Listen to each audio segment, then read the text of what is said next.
फिर से गुजारिश करती हूं एक बार जोरदार तालियों के साथ सम्मानीय लोकप्रिय मुख्यमंत्री, हमारी सरकार आने लाने वाले मुख्यमंत्री सम्मानीय केसीआर साहब का आप स्वागत करें।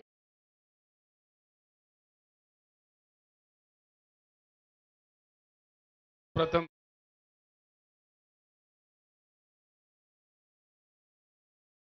महाराष्ट्र राज्य के पावन भूमि को, पावन धरती को प्रणाम करता हूं। हमारे सौभाग्य है मेरे साथ आए हुए मंत्रिमंडल, आमदार खासदार तेलंगाना राज्य बालके जी ने हमारा अच्छे अंदाज में बहुत ही नायक विठोबा जी के माथा टेकने का हमें जो दिलवाए, आभारी हूं, धन्यवाद भी उनको देता हूं। महाराष्ट्र राज्य के टीआरएस किसान विभाग के अध्यक्ष माणिकराव कदम जी, हमारे सीनियर नेता शंकरअण्णा दोंडगे जी, आपके लोकप्रिय नेता, आपके दिल जीतने वाला नौजवान ताकतवर नेता भगीरथ बालके जी, आवाज कम आई है।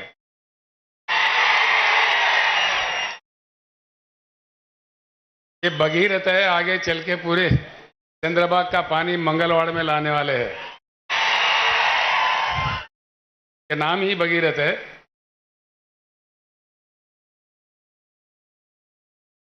मंच पर उपस्थित नेतागण, सभा में उपस्थित भाइयों बहनों और माओ, मैं आप सभी को प्रणाम करता हूं। तीनों, मैं एक प्रार्थना सबसे पहले आपसे करूंगा। मेरे जो भी शब्द है आपके सामने, आप सुन के यहीं मत भूल जाइए। अपने गांव जाके जरूर अपने मित्र और अपने फैमिली में चर्चा कीजिए, अपने गांव में चर्चा कीजिए, ना मेरा प्रार्थना है। तीनों, एक बात मुझे बहुत सताता है, मैं हर सभा में कह रहा हूं महाराष्ट्र में, कि आज हमारे देश के लक्ष्य क्या है, भारत का लक्ष्य क्या है। इसका कोई लक्ष्य है या बिना लक्ष्य के हम गुमराह हो गए, हम भटक रहे अंधेरे के रास्तों में। क्या हो रहा है इस देश में? एक बार प्रति भारतीय को इस बारे में सोचने की बहुत सख्त समय आ चुका है। ये वक्त है उस समय का। आजादी का जंग एक वक्त था, इन कुर्बानियों के फल हमको मिला, लेकिन आज एक और आजादी की जंग लड़ना चाहिए। प्रकार का ही नया उमंग से, नया सवेरे का दिशा में पूरे भारत को चलना चाहिए क्रांति के मार्ग पर। देखिए, आजाद हुए हम भारत 75 साल गुजर गए। 75 साल कोई कम समय नहीं होता है। दुनिया भर में कई देश है जो हमारे सामने ही कहां से कहां पहुंच गए, जैसे कि साउथ कोरिया है, जापान है, सिंगापुर है, मलेशिया है। हमारे से जियोग्राफिकली कनेक्टेड है, हिमालय के उस पार में चीन है। आज चीन का समय में चीन हमसे गरीब थे 1982 तक। आज का चाइना कहां है और हम कहां हैं? बात को हर किसी को सोचना चाहिए। चुनाव आते रहते हैं, जाते रहते हैं, कोई ना कोई जीत ही जाता है। इतने पार्टियों को हमने सपोर्ट किया, और महाराष्ट्र जैसे राज्य में एक पार्टी बताइए जिनको अवसर नहीं मिला, अधिकार नहीं मिला। कांग्रेस तो पूरे 50 साल राज किया। के बाद में राष्ट्रवादी को भी आपने मौका दिया, शिवसेना को आपने मौका दिया, भाजपा को भी आपने मौका दिया। करना चाहते तो इनमें से कोई एक तो करते। उल्टा ये कह रहे हैं तेलंगाना के जैसे छोटे से राज्य में कम समय में, नया नवेला राज्य में किसानों के भलाई के लिए सब कुछ किया जा सकता है। मैं मराठी बोल नहीं सकता, लेकिन समझ सकता हूं। बालके जी ने अपने बातों में सारे बता दिए तेलंगाना में क्या क्या स्कीम चलता है। ये स्कीम तेलंगाना में 5-6 साल से जब चल रहा है, महाराष्ट्र में क्यों नहीं? महाराष्ट्र तो बहुत बड़ा राज्य है, स्थिर राज्य है, धनवान राज्य है, यहाँ किस चीज की कमी है? उल्टा ये कहा जा रहा है कि तेलंगाना का जो भी मामला है वो भूल भुलैया है। अगर महाराष्ट्र वो कर दे तो महाराष्ट्र सरकार का दिवाला निकलेगा। हाँ, जरूर निकलेगा दिवाला, मैं भी मानता हूं इस बात का। दिवाला निकलेगा नेताओं का और दिवाली होगा किसानों का। बिल्कुल दिवाली होगा किसानों का, राज का दिवाला नहीं निकालेगा। हम कहां से ला रहे पैसे? सभी पूछने लगे हैं आज, उल्टा पलटा क्वेश्चन पूछने, लोगों को गुमराह करने। बालके जी बता रहे थे तेलंगाना की पार्टी है बीआरएस, तेलंगाना की पार्टी नहीं है बीआरएस। भारत बदलने का, भारत परिवर्तन का एक मिशन है, ये राष्ट्रीय पार्टी है। बड़े अजीब अजीब सवाल आते हैं, अजीब अजीब बातें करते हैं। हम जब पंडरी दर्शन के लिए जब वहां से निकले, इतने लोग क्या क्या कह रहे हैं, आपने अखबारों में देखा, टीवियों में भी सुना। हाँ, आ जाए जरूर, दर्शन करे, लेकिन राजनीति ना करे। हम आके दर्शन कर रहे। पंडरीपुर में मेरे पीछे कई पत्रकार पड़े थे, मैंने वहां मुंह नहीं खोला, कहा भी नहीं उनको, नाराज भी हो गए मुझसे। लेकिन मैंने वो स्थली है, क्षेत्र है, वहां मैंने कुछ राजनीति नहीं कहा, लेकिन यहां जरूर कहूंगा। एक बात है मुझे समझ में नहीं आता, अभी अभी हम शुरू हुए महाराष्ट्र में, इतना आक्रोश क्यों है इतने सारे पार्टियों में? इतनी घबराहट क्यों है, हड़बड़ी क्यों है, इतना आक्रोश इतने छोटी पार्टी के लिए? 3-4 महीने ही हो गए हम यहां शुरू हो, कोई पार्टी हमें नहीं छोड़ रहा है। भाजपा एक वक्तव्य है, कांग्रेस का एक वक्तव्य है, कांग्रेस ने हमको बीजेपी का बी टीम करार दिया, बीजेपी ने हमको कांग्रेस का ए टीम का करार दिया। ये पता नहीं ये टीम कहां से आते हैं। हम किसी का टीम नहीं है, हम टीम है तो किसानों का, पिछड़ों का, अल्पसंख्यक का और दलितों का टीम है। बात से कोई घबराए नहीं। हम अगर टीम है, जैसा बालके जी ने कहा, पक्का पहली बार हिंदुस्तान में कहीं कहीं लोग कहीं कहीं नारे दिए, सिर्फ बीआरएस ही इकलौता एक ही पार्टी है इन्होंने दिल फाड़ के कह दिया कि अब की बार किसान सरकार। पहले कोई पार्टी ने इस बात नहीं कहा। क्यों नहीं कहा भाई? 60% लोग तो खेती किसानी से जुड़े हुए हैं, किसान को और कामगार को जोड़ दो तो 60% से ज्यादा हो गए। अब इन लोगों को डर लगा है, भाई सब साफ साफ मालूम हो रहा है किसान जुड़ रहे बीआरएस के साथ, इसलिए उल्टा सीधे बात करने लगते, बड़ा अजीब अजीब कमेंट्स करते हैं। मैं आपको साफ बताना चाहता हूं, ये तेलंगाना या महाराष्ट्र तक के लिए सीमित पार्टी नहीं है। आज के भारत के जितने भी समाधान, जितने भी प्रश्न हैं, जितने भी समस्याएं हैं, का एक ही समाधान है कि भारत का परिवर्तन। परिवर्तित भारत ही हमारे सारे समस्याओं का समाधान है। हाँ, परिवर्तन चाहिए। इसलिए ये 2-4 शब्द बताता हूं आपको। भारत में 41 करोड़ एकड़ कृषि योग्य भूमि है। हिंदुस्तान में जिस प्रकार से पानी की उपलब्धि है, हमारे पास बरसात होती है इंडिया में 1,40,000 टीएमसी की। आधा तो उसमें बाष्पीकरण होता है, लेकिन आधा पानी हमें प्राप्त होता है हमारे शुद्ध नदियों में बहते हुए। यानी कि भारत के हर एकड़ में अगर सरकार में दम हो, केंद्र या राज्य के सरकारों का नीति सही हो, तो हर एकड़ में हिंदुस्तान के भरपूर पानी दिया जा सकता है। अभी आते आते रास्ते में बालके जी मुझसे कह रहे थे, मंगलवाड़ के इलाके में 25-35 गांव में पानी आने हैं, तो लाया जा सकता है, लेकिन नहीं कर रहे। यहाँ के सरकार में इच्छा शक्ति नहीं है। क्या बात है? पानी जरूरत से ज्यादा है। 41 करोड़ एकड़ जो कृषि योग्य भूमि है भारत में, हर एकड़ को दिया जा सकता है और पीने के लिए भरपूर पानी दिया जा सकता है। मैं औरंगाबाद गया तो वहां बोले, संभाजी नगर उनका नाम बदल दिया, ठीक है, वहां गए तो कह रहे 8 दिन में एक बार पानी आता है। सोलापुर में भी 4-5 दिन के बाद पानी आता है। अकोला वाले मेरे दोस्त थे प्रकाश पोहरे, वो कह रहे थे अकोला में 10 दिन में एक बार पानी आता है। आजकल मुंबई और पुणे में पानी की सप्लाई में कटौती आ रही है। क्या बात है? पानी नहीं है देश में? क्या हो रहा है?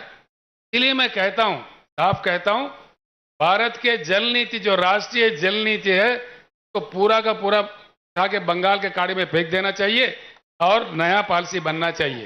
यही भारत का परिवर्तन है। पक्का चाहिए ये बात। देश में हमारे पास नहीं है पानी तो अलग बात है, पानी की उपलब्ध है, पानी को रखते हुए हम उससे क्यों वंचित है, क्यों वंचित हो जाए? अब तक नेताओं ने गुमराह कर दिया, इनको जो कहना कह दिया। न पीने का पानी आता है, न सिंचन के लिए पानी आता है। दूसरी चीज है बिजली। बिजली की क्या कमी है? बिजली बनाने के लिए 3-4 किस्म का बिजली होता है, लेकिन कई चीजों को लेके विवाद भी है। जैसे एटॉमिक पावर है, चेरनोबिल में रूस में जो विस्फोटन हुआ था तो लेकर दुनिया भर में विवाद खड़ा हुआ है, तो बाजू कर देते हैं। सोलार पावर है, दिन में आता है, रात में नहीं आता है, में भी वो भी आबार आ जाए तो तभी नहीं आता है। विंड पावर है, तो हवा से आने वाली पावर, हवा चली तो आई, नहीं तो नहीं आई। हाइड्रो इलेक्ट्रिकल पावर है, सिर्फ बारिश में जब नदियां बहने लगते हैं, प्रोजेक्ट भर जाते हैं, तभी कुछ मात्रा में मिलता है। लेकिन एक ही पावर है, थर्मल पावर है, तो लेके कोई विवाद नहीं है और थर्मल पावर चलता है हमारे देश में, पूरी दुनिया में। थर्मल पावर बनाने के लिए जो कोयला चाहिए, वो कोयला हमारे देश में तक पाया गया रिजर्व्स, कोयला रिजर्व्स हिंदुस्तान में 361 बिलियन टन का कोयला का उपलब्धि है। मैं यही बात आपसे विनम्र पूर्वक प्रार्थना करता हूं, मेरे बात को जरूर चर्चा में ले आए गांव में। कि जरूरत से ज्यादा पानी है, केसीआर ने कहा, यह सच है कि झूठ है? चर्चा कीजिए, तो निकालिए, पढ़े लिखे लोगों को पूछिए, इरिगेशन अधिकारियों से पूछिए। भारत में बिजली, आप चौंक पड़ोगे, आप चौंक जाओगे। कब के केंद्र सरकार, पीछे का केंद्र सरकार, राज्यों के सरकार जो गुमराह कर रहे हैं, जो निजीकरण कर रहे हैं, सरासर गलत है। इसलिए मेरा प्रपोजल है, भारत परिवर्तन का यह भी एक हिस्सा है, पूरे राष्ट्रीय ऊर्जा पॉलिसी को भी बदल देना चाहिए। इसलिए कि हमारे पास जिस प्रकार का कोयला उपलब्ध है, हाइड्रो इलेक्ट्रिकल बिजली, सोलार का बिजली और थर्मल बिजली जो कोयला से बनता है, तीनों को संतुलित करके अगर देश के लिए दिया जाए, पूरे भारत के छोटे छोटे गांवों से लेकर बड़े बड़े शहरों तक, छोटे छोटे उद्योग से लेकर बड़े उद्योगों तक, और पूरे जगह बिजली पर्याप्त देने के लिए 150 साल तक के लिए यह पर्याप्त है। ये मेरे आंकड़े नहीं है, ये मेरी कल्पना नहीं है, ये केंद्र सरकार के आंकड़े हैं, कोयला मंत्रालय के आंकड़े हैं। इसलिए मैं बार बार कह रहा हूं, इस बात को आप अपने गांव में चर्चा कीजिए। क्यों हमको गुमराह किया जा रहा है? बिजली दे सकते हुए, बिजली बना सकते हुए क्यों निजीकरण कर दे रहे बिजली कंपनीज को? और हमारे देश में इतना भरपूर कोयला है तो 150 साल तक के लिए पर्याप्त है, के बावजूद क्यों कोयला ऑस्ट्रेलिया से मंगाया जा रहा है? क्यों कोयला आज कई अन्य देशों से मंगाया जा रहा है? इस बात को हमको समझना चाहिए। ये रूट मुद्दे हैं। इसलिए मैं आपसे प्रार्थना करता हूं, किसान भाइयों, जब तक एकत्रित ना हो, हमारा समस्या का कोई समाधान नहीं निकलेगा। बड़ा दुख होता है, इतने धनवान महाराष्ट्र राज्य में किसान का आत्महत्या रोज का 8 का 7 का 9 का 10 का आंकड़ा में जाता है। क्या यही हमारा किस्मत है किसानों का? एक ही समाधान जो साफ कर सकता है, एक ही हमारा, अगर हम प्रतिज्ञा ले ले, सारे किसान चुनाव के समय इकट्ठे रहे, किसानों को पार्टी को खड़ा करे, तब जाके हमारा बिल्कुल समस्या सुलझ सकता है। तो मुझे कोई शक नहीं। तेलंगाना राज्य में वहां लोगों ने तेलंगाना राज्य भी प्राप्त किया, इकट्ठे होकर लड़के के बाद में किसान सरकार बनाया। बालके जी ने सारा बता दिया वहां क्या क्या दिया जाता है। 24 घंटा हाई क्वालिटी वाला पावर फ्री में दिया जाता है। प्रकार का फ्री में दिया जा सकता है कि आप 50 हार्स पावर भी यूज करो किसान, कोई पूछने वाला नहीं है उनको। 10 नहीं 15 मोटर भी लगाओ, उसमें भी कोई पूछता नहीं है। किसान को जब फ्री बिजली देते हैं, फ्री दे देते हैं, दिल से दे देते हैं। चुनाव के लिए, वोटों के लिए नहीं देते, वोटों के समय में नहीं दिया हमने। ऐसे ही 10,000 रुपए हर एकड़ को उनके निवेश के लिए दे देते हैं, जो लागोड़ी आप कहते हो। इस प्रकार का किसान का किसी भी प्रकार का मृत्यु हो, एक्सीडेंटल नहीं, किसी प्रकार का सहज मृत्यु भी हो जाता है, हमने बीमा कर दिया है। पूरा बीमा का प्रीमियम सरकार ही भरता है। 5 लाख रुपए उनका क्रियाक्रम से पहले उनके घर में पहुंच जाता है। किसान का पैदावारी जो है, धान उगाते हैं तेलंगाना में ज्यादा, हर एक दाना पूरा का पूरा सरकारी खरीदता है। वहां हमने 7,000 के ऊपर खरीद केंद्र खोले हैं। पूरे किसान अपने गांव में ही, वहीं कभी उनको ना मंडी जाना पड़ता है, ना सेठों के बीटों के पास में जाना पड़ता है, ना चिट्ठी लेके पैसों के लिए घूमना पड़ता है। मैं जानता हूं महाराष्ट्र में कैसा कैसा दिया जाता है।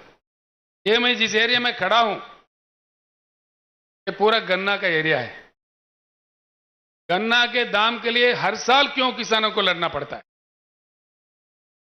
क्या कमी है? दम नहीं है सरकार में इतना भी? एक साल में बुला के इसको सुलझ दे। हम लड़ाई है नहीं लड़े, ये बात नहीं है। शरद जोशी के जमाने से कितने लड़ाइयां लड़े। प्याज उगता है, उसका दाम नहीं मिलता। प्याज के दाम के लिए हमारे किसान भाई नासिक से मुंबई तक पदयात्रा करते हैं, हजारों की संख्या में। के पैर से खून भी निकलता है, तभी सरकार को कोई एहसास नहीं। गन्ने के दाम क्यों नहीं देते? कहीं भी नहीं देते। गन्ने के पैसे कैसे देते?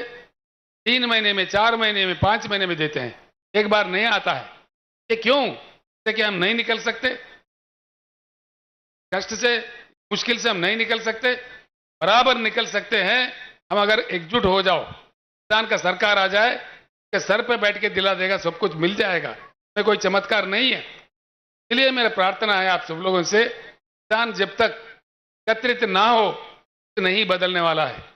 पार्टी बदलते रहेंगे। अब समझिए, आप कर्नाटक में हाल में चुनाव हुआ, वहां भारतीय जनता पार्टी हार गया, कांग्रेस सरकार आ गया। क्या कुछ बदलने वाला है वहां पे? नहीं बदलेगा। कोई पॉलिसी चलते रहेगा, कोई पुराने ही कथाएं सुनने पड़ेंगे। इसलिए मेरी प्रार्थना है, चुनाव में पार्टियां जीतना नहीं है। जब से हमारे भारत में चुनाव में जनता जीतने का रवैया शुरू होगा, तब से भारत बदलेगा। जनता को जीतना चाहिए, जनता को अपेक्षा जीतना चाहिए। चुनाव के दूसरे दिन से ही उनके तहत काम होना चाहिए। ये वेरी इंपॉर्टेंट चीज है, ये समझने की बात है। इसलिए मैं हमेशा कहता हूं, किसान जिएगा तो कौन मरेगा, किसान मरेगा तो कौन जिएगा। किसान अगर जिंदा है, सबके ताली में खाना आता है। किसान अगर खत्म है, तो सबके तालियां सूख जाएंगे। कौन जी सकता है? इसीलिए मैं आपसे बार बार विनती करता हूं, किसान का एकत्रित, पूरे किसान भाई जितने यहाँ पधारे हैं, किसान भाई एकत्रित हो तो हमारे सारे समस्या का समाधान निकल सकता है। इसके अलावा भी कई लोक कल्याणकारी कार्यक्रम हमारे पास है, वो सब किए जा सकते हैं। गरीब शादी करता है, 1 लाख रुपए दे देते हैं हम लोग। विद्यार्थी बाहर जाना चाहते हैं, 20 लाख रुपए का स्कॉलरशिप देते हैं हम लोग बाहर देशों में पढ़ने के लिए। ऐसे कई कल्याणकारी योजनाएं हैं। जो दिव्यांग लोग हैं, देश में कोई राज्य नहीं देता, सिर्फ तेलंगाना एक ही राज्य है 3,000 के ऊपर देता था। तेलंगाना दशाब्दी उत्सव में मैंने अभी अनाउंस किया, उसको 4,000 मिलेगा पर महीने। यहाँ पे पेंशन क्या मिलता है? मेरे ख्याल से कोई 600 रुपए मिलता है। तेलंगाना में हम 2,000 रुपए पेंशन देते हैं। मैं महाराष्ट्र वासियों को, जो पेंशनदार है, तो खुलकर कहता हूं, महाराष्ट्र में बीआरएस का सरकार लाओ, पूरे किसान के काम भी हो जाएंगे और वेलफेयर मेजर्स भी। आपको पेंशन 2,000 मिलेगा, बाजाब्ता मिलेगा, किसी का दिवाला नहीं निकलेगा, बिल्कुल बाजाब्ता आराम से दे सकते हैं। ये सारे चीज हो जाएंगे, सारे चीज संभव है जबकि हम एकत्रित हो। दलित वर्ग हमारे देश का एक अंग है, उनको हमने पीछे रखा है, वो हमारा ही पाप है। पाप को हमको धोना पड़ेगा, कोई अन्य आके नहीं करेगा। अमेरिका देश में काले लोगों को गोरे लोगों ने बहुत सताया था, बहुत रुलाया था, बहुत उनको वंचित किया था। लेकिन अमेरिका समाज में जागृति आने के बाद एक ब्लैक, मतलब यानी काले जाति के रहने वाले बराक ओबामा को देश के अध्यक्ष बना देके अपने पाप को धोया है। ये भी भारत में चेतना आना चाहिए, हमारा दलित भाई वंचित ना रहे, ये भी उद्धार होना चाहिए। साथ साथ में जब तक वो ऐसे रहेगा, पिछड़े रहेगा, कि भारत के चेहरे पे एक दाग रह के बन जाएगा, तो भी मिटा देना कोई दूसरा देश वाला नहीं करेगा। ये हमारा ही कर्तव्य बनता है, हमारा ही दायित्व बनता है। यहाँ की पार्टियां पूरे प्रस्तापित है, तो क्या डर है समझ में नहीं आता, क्यों ऐसा करते हैं समझ में नहीं आता, क्यों उल्टा सुल्टा बात करने लगते। हमारा जो एजेंडा है, एजेंडा पे बात करो, एजेंडा डिस्कस करो। देवेंद्र फडणवीस जी भूतपूर्व मुख्यमंत्री, अब के उप मुख्यमंत्री है। नांदेड़ में पहली बार जब मैं आया था, उन्होंने कहा था केसीआर जी आपका यहाँ क्या काम है, आपका तो काम तेलंगाना में है। मैंने कहा भैया मैं भारत के नागरिक हूँ, कहीं भी जाके काम कर सकता हूँ, मैं यहाँ किसान के उद्धार के लिए आया हूँ। अगर मुझे नहीं चाहते हो, तेलंगाना एजेंडा मक्की का मक्की चंबल तक का इम्प्लीमेंट करो, मेरा काम खत्म, मैं मध्य प्रदेश चले जाऊंगा, महाराष्ट्र नहीं आऊंगा। उसका जवाब नहीं है उनसे, उसका जवाब आता ही नहीं है। तो कहना चाहिए कि बिल्कुल हम अमल करेंगे, नहीं करते।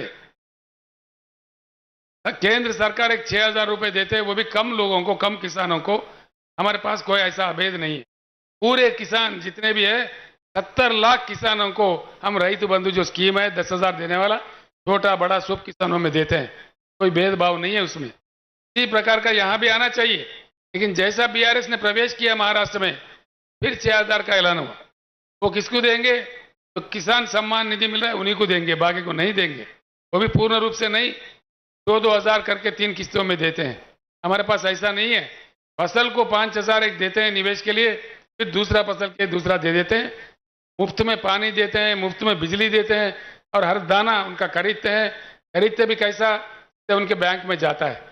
आप लोग प्रसन्न हो जाएंगे मेरे बात सुनकर। तेलंगाना में मैंने देखा है, मुख्यमंत्री बनने के बाद 2 साल किसानों का जो कष्ट है, मुश्किल है, मैंने देखा है। के बाद में पूरी तलाटी व्यवस्था हमने बर्खास्त कर दिया है तेलंगाना में। तलाटियों का जो काम है आप जानते हैं, हमारी भूमि उनके नाम पे लिख दे, इनका भूमि उनके नाम पे लिख दे, वहां पूरा तलाटी व्यवस्था ही बर्खास्त कर दिया कानून बना के पेट में नहीं मारा हमने, दूसरे डिपार्टमेंट में उनको नौकरी दिया। और तलाटी व्यवस्था निकाल के धरणी बोल के पोर्टल ला के सारे जमीन का रिकॉर्ड हमने डिजिटलाइज कर दिया। उसके लिए उस माध्यम से ये सुविधा होता है किसानों को। धान खरीदते हैं, किसी के पास फिरने की जरूरत नहीं है, सीधे किसान के बैंक अकाउंट में जाता है। जो 5,000 हर फसल के लिए हम निवेश के लिए देते हैं, वो भी सीधा न दरखास्त देना है न दफ्तर जाना है, सीधा उनके बैंक अकाउंट में जाता है, हैदराबाद से जाता है। किसान का जो बीमा है के लिए कहीं दरखास्त नहीं देना है, सीधे उनके अकाउंट में बैंक में चले जाता है। ये संभव बात है। ये बात जब तेलंगाना में हो रहा है, महाराष्ट्र सरकार क्यों नहीं कर सकता? यही मेरा क्वेश्चन है, यही मेरा सवाल है। सिर्फ महाराष्ट्र ही नहीं, मध्य प्रदेश में क्यों नहीं, उत्तर प्रदेश में क्यों नहीं, पूरे अन्य भारत में क्यों नहीं? संभव होते हुए भी एक राज्य में, हिंदुस्तान के एक हिस्सा में हो रहा है, बाकी भारत में क्यों नहीं? इसके लिए मैं आप तमाम लोगों से, सभी लोगों से मैं प्रार्थना करूंगा, ये पूरे भारत के किसानों के जंग है, उनके प्रतिनिधि है बीआरएस पार्टी, सिर्फ महाराष्ट्र या तेलंगाना एक राज्य का नहीं है।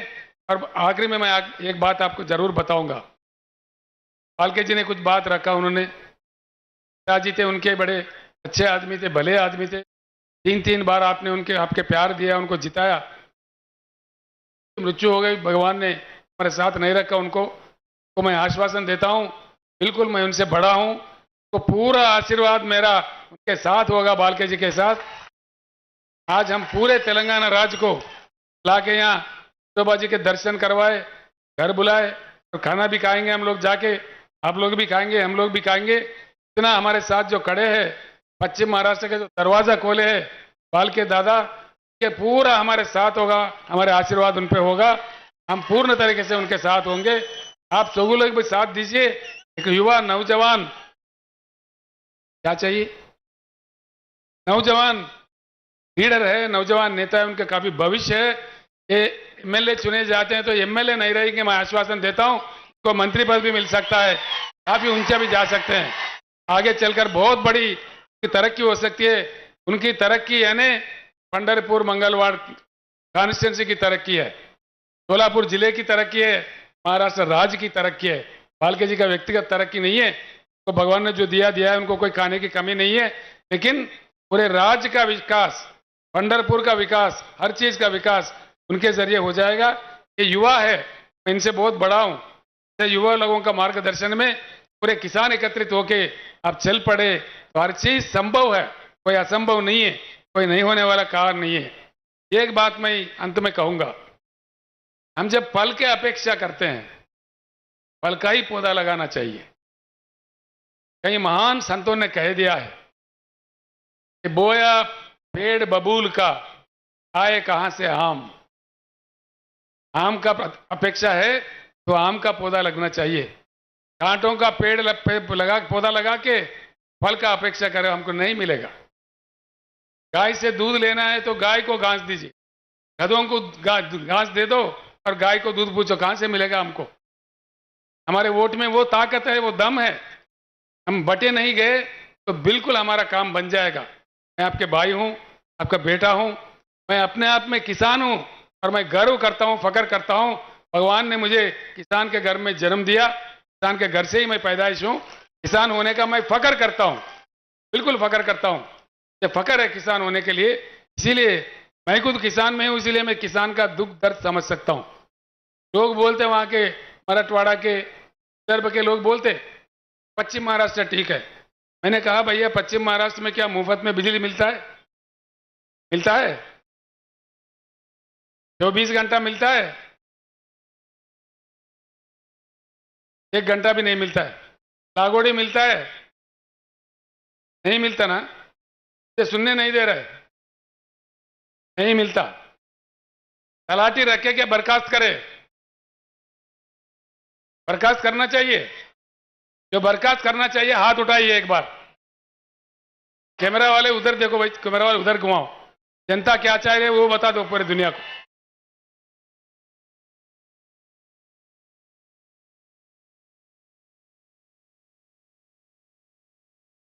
ऐसा है, केंद्र सरकार ने अनाउंस कर दिया डिजिटल इंडिया। डिजिटल इंडिया सही है, महाराष्ट्र के किसानों के लिए ये सुविधा क्यों नहीं लाया गया? कीजिए, बिल्कुल कीजिए, क्यों नहीं कर सकते? जब तेलंगाना कर सकता तो आप भी कीजिए। तलाटियों के लूट मार से बचा लीजिए किसानों को। ये करने वाले बात नहीं करते, उल्टा सुल्टा बोलने लगते हैं जो करने वाले। लेकिन जनता क्या चाहता है अभी आपने हाथ उठा के बता दिया तो भी समझ में आ गया। कई कई बातें हैं। मेक इन इंडिया बोले देश के प्रधानमंत्री साहब ने। मेक इन इंडिया है तो हर शहर में क्यों चाइना बाजार लगता है? भारत बाजार कहां भाग गया है? क्यों चाइना बाजार ही दिखता है हर शहर में? बच्चे उड़ाने के पतंगों के मांझा, दीपावली के दिए, दीपावली के पटाखे, होली के रंग, ये सारे चाइना से आते हैं। क्या भारत में इतना भी सलाहियत नहीं है कि ये चीज यहां बन सके? आप सोचिए इन बातों का, आपके गांव जाने के बाद सोचिए कि भारत बदलना है, नहीं बदलना है। जरूर भारत का परिवर्तन ही आज के भारत के समस्याओं का समाधान है, कोई दूसरा नहीं समाधान है। पूरे नीतियां बदलना चाहिए, पॉलिसियां बदलना चाहिए, पारदर्शिता होना चाहिए, लोगों के सामने रखना चाहिए। मैंने डट करके पूछा, मुझे कोई डर नहीं है। हाँ, तलाटी लोग हाँ जरूर हमारे खिलाफ वोट डालेंगे, कोई बात नहीं है।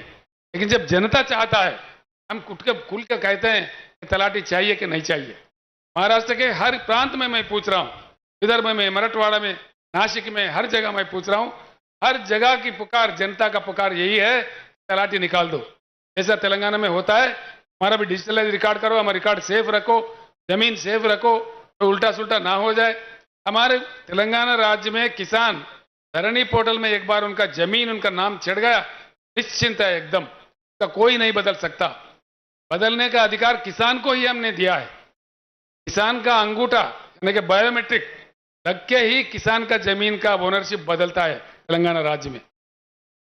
उसका कोई तलाटी नहीं बदल सकता, कोई रेवेन्यू इंस्पेक्टर नहीं बदल सकता, तहसीलदार नहीं बदल सकता, डिविजनल ऑफिसर नहीं बदल सकता, कलेक्टर भी नहीं बदल सकता, रेवेन्यू सेक्रेटरी भी नहीं बदलता, रेवेन्यू मंत्री भी नहीं बदलता, चीफ सेक्रेटरी भी नहीं बदल सकता, चीफ मिनिस्टर भी नहीं बदल सकता। सिर्फ किसान की जो भूमि है, उनका जो अधिकार है, उनका जो पट्टा है, उसको बदलना है, किसान की बायोमेट्रिक से ही बदलता है। ये भी आप अपने गांव में चर्चा कीजिए। जब तेलंगाना में ये सुविधा है उपलब्ध किसानों के लिए, महाराष्ट्र में क्यों नहीं? जो नेता लोग हमको हमारे ऊपर ये कर रहे हैं, टीका टिप्पणी कर रहे हैं, से पूछिए भैया केसीआर ने कह के गया, आप क्यों नहीं कर रहे ये बात? हमारे लिए क्यों नहीं ला रहे? तेलंगाना का महाराष्ट्र का बॉर्डर है 1000 किलोमीटर। आप कहीं भी जाके पूछ सकते हैं, किसी भी गांव में। यहाँ से सिर्फ 400-500 किलोमीटर में तेलंगाना पड़ता है। बालके जी से मैं रिक्वेस्ट करता हूँ, हर तहसील से एक बस या 2 बस, एक बस में महिला, एक बस में पुरुष आ जाए, बिल्कुल आकर वहाँ के पूरा 2 दिन घूमे। हम आपका सत्कार करेंगे, हम आपके वहाँ के मंदिर का दर्शन करवाएंगे। सौभाग्य में दे दीजिए, हम आपके बिल्कुल लोगों को लाइए, 1 हफ्ता 10 दिन में पूरे दिखा के हम बता देते हैं क्या क्या कैसा होता है, रजिस्ट्रेशन कैसा होता है। तेलंगाना में रजिस्ट्रेशन करने जाओ 10 मिनट में हो जाता है, फिर पट्टा के लिए समय नहीं है, के बाद 5 मिनट में पट्टा भी हो जाता है। वहीं के वहीं पासबुक दे देते हैं। आपके पास जो 7-12 है, इतना सा कागज देते हैं। हमारे पास कागज नहीं देते। हर किसान के पास ऐसा पासपोर्ट होता है ना, उससे भी सुंदर सा पासबुक है उनके पास।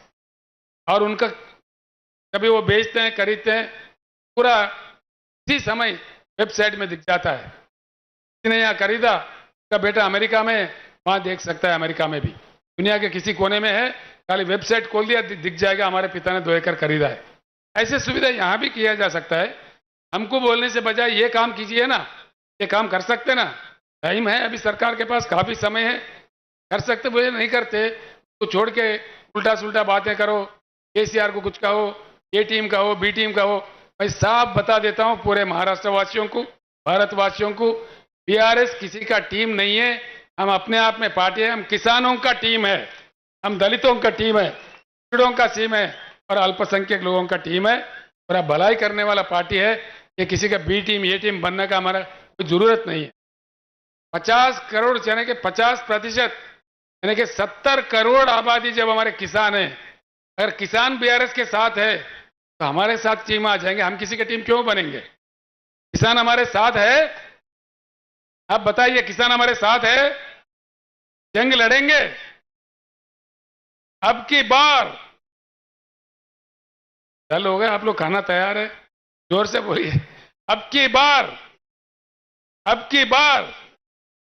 भगीरथ बालके जिंदाबाद बोलिए, भगीरथ बालके। मैं आपको धन्यवाद देता हूं। मेरे जो भी बातें हैं, मैं एक बार विनम्र पूर्वक ज्ञापन करता हूं, मैंने जो कहा है अब तक आपने नहीं सुना है, इसलिए हर जगह मैं यही प्रार्थना करता हूं कि यहीं नहीं छोड़े, अपने गांव में जाके कुछ चर्चा